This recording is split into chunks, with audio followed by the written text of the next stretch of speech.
Hi students, this is Max. Example 4.13. Find the value of secant inverse of minus 2 root 3 by 3. So given என்ன கொடுத்துருங்க பாருங்க, secant inverse of minus 2 root 3 divided by 3 equal to, இங்க பாருங்க secant inverse x எப்படி எழுதலாம், cos inverse of 1x அப்படின்னு எழுதலாம்.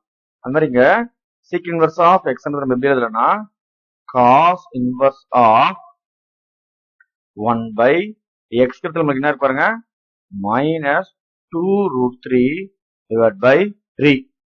Okay, பாருங்க sec inverse of x னா cos of 1 by x அப்படின்னு எழுதாச்சு. So then cos inverse of இந்த denominator பாருங்க, நமக்கு fraction இருக்குல்ல, reciprocal ஆச்சுன்னா 3 numerator வந்துடும். So இந்த minus நம்ம denominator எழுதிக்கலாம் இல்ல numerator எழுதிக்கலாம். அப்ப இது reciprocal ஆச்சுன்னா minus 3 divided by 2 root 3.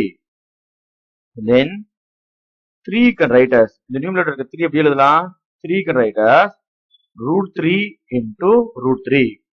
3 ன்னு எழுதினாலும் இல்ல root 3 into root 3 எழுதினாலும் ரெண்டும் ஒன்று தான். ஏன்னா root 3 into root 3 னா 3.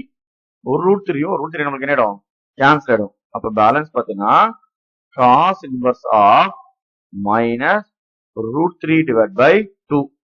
So cos of minus x அப்படின்னா 5 minus cos x எழுதலாம்.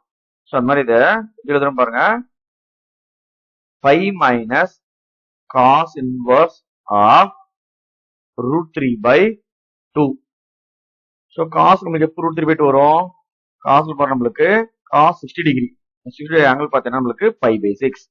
Then LCM எடுத்தோம்னா this is 6 pi minus pi divided by 6.